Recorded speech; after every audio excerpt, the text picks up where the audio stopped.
Zikova is the scientific advisor to the UN Convention on Migratory Species, or CMS. Dagmar joined us recently for a related panel at COP16 in Colombia, so we are honored to have her back with us today to share more insights into CMS and her role supporting science within it.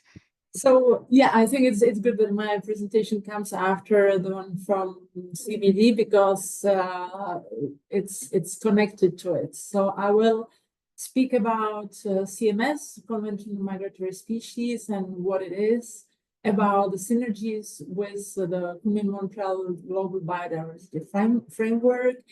And then, since we are with the movement data community, I will focus a little on the value of data, on species monitoring, and what this community can contribute to the CMS work. So CMS convention, it's a global convention with 133 parties, so smaller than CBD, but still continues growing. It protects migratory species. Mostly people would think of birds, but we, of course, also protect marine species and terrestrial species.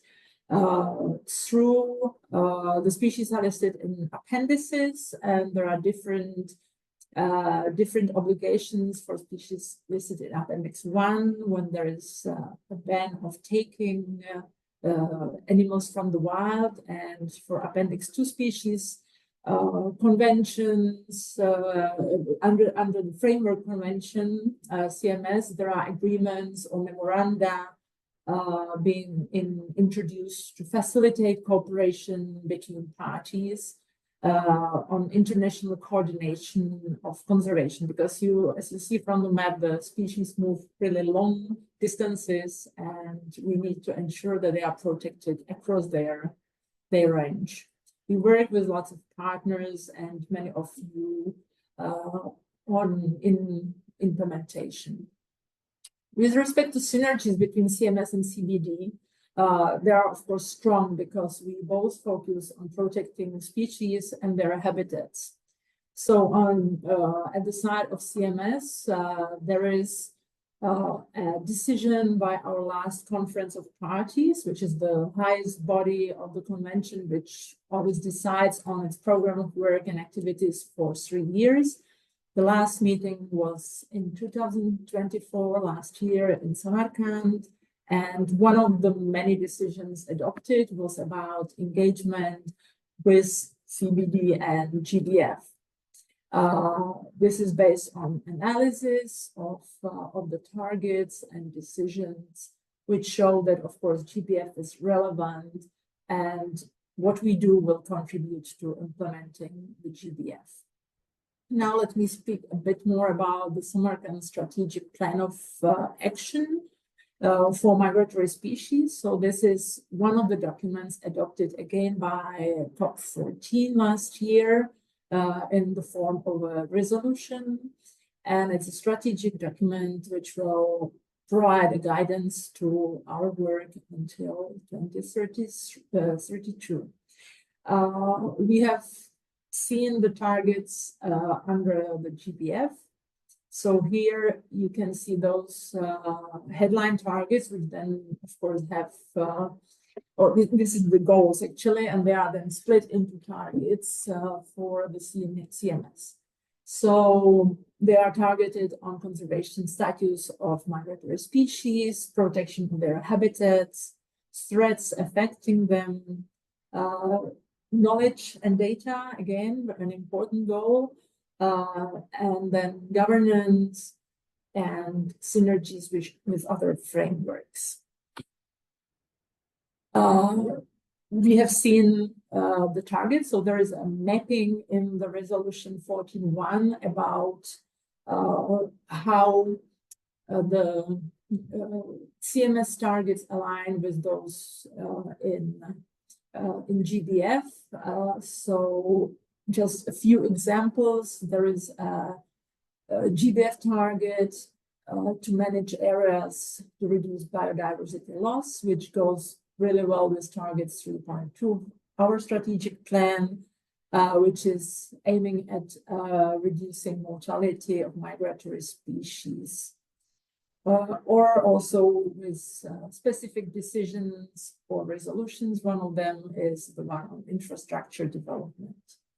Then target 4, halting species extinction, matches with CMS target 1.3, which aims at improving the conservation status of migratory species.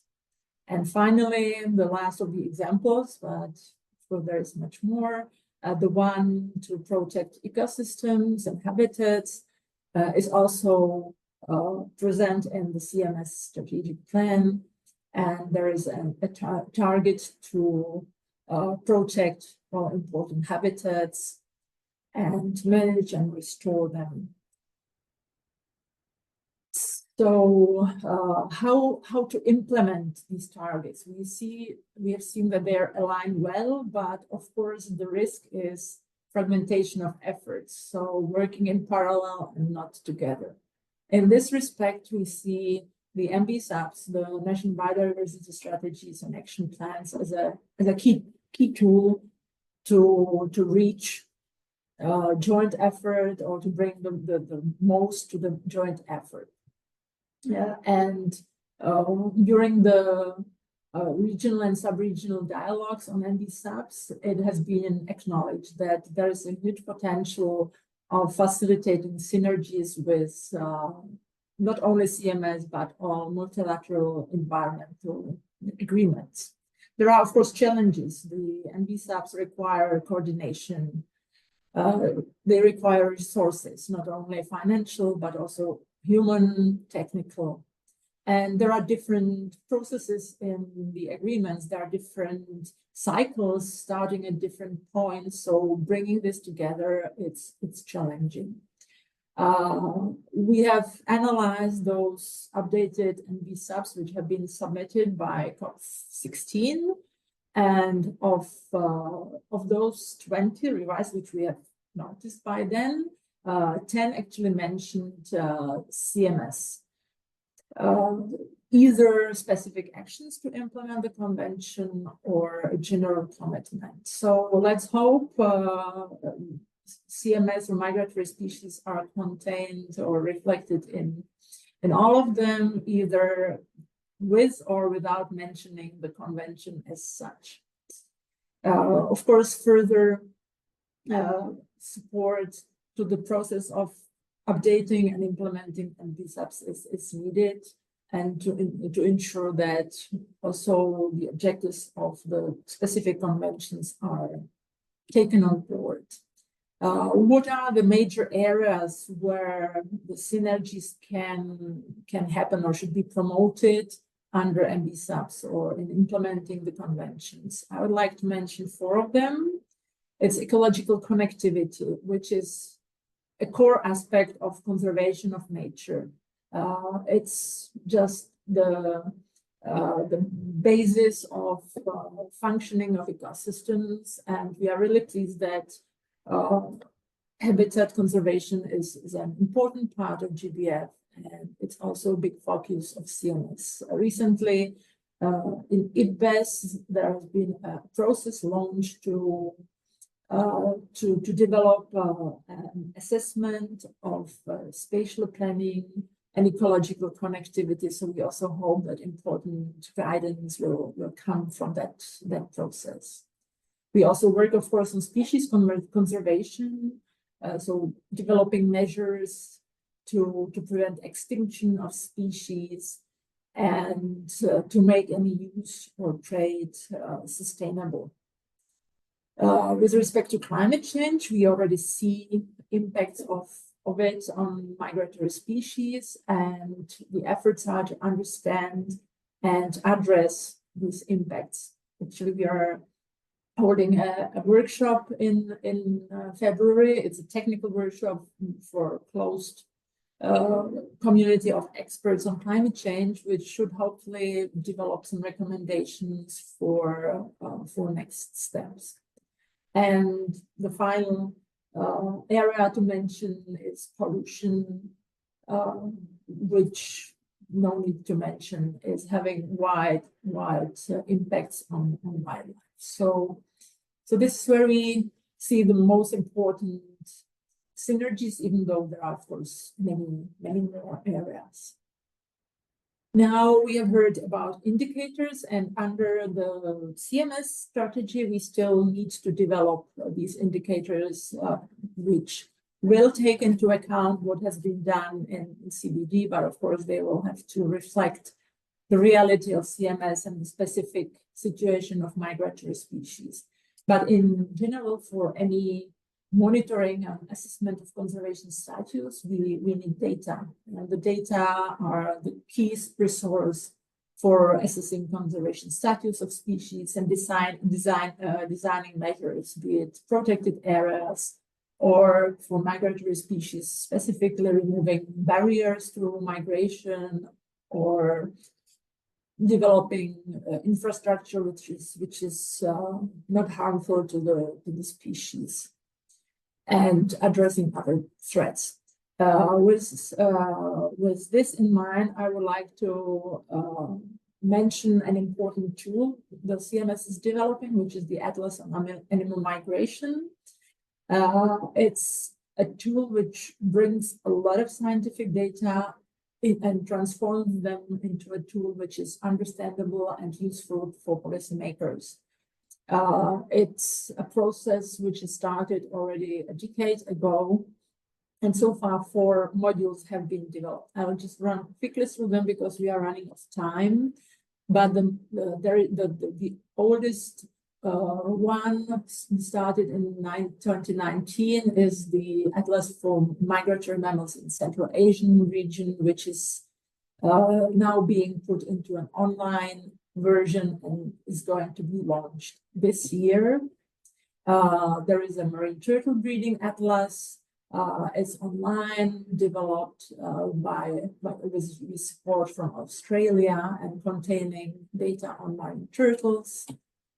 Then there's a huge work, the Eurasian Migratory Bird Atlas. You can't see it properly, unfortunately, but it collects huge amount of data from bird rings and other data collected by Italian government, and I highly recommend to those who don't know it to find it at the CMS website and look at it, because there are maps showing the movements of birds across Europe and Africa.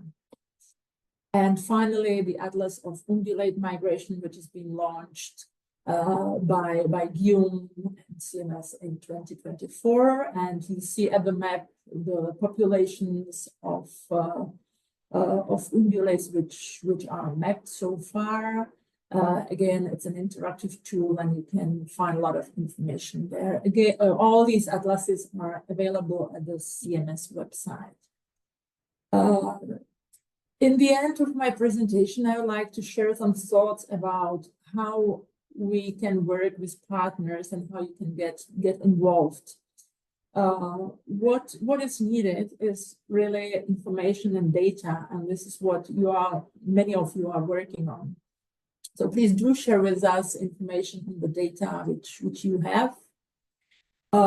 There is a rather elementary online library of existing databases, which we intend to further develop so that we have access and our parties have access to the tools and they can use them for their policy and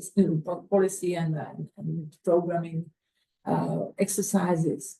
There will be shortly a survey launched on connectivity data and databases.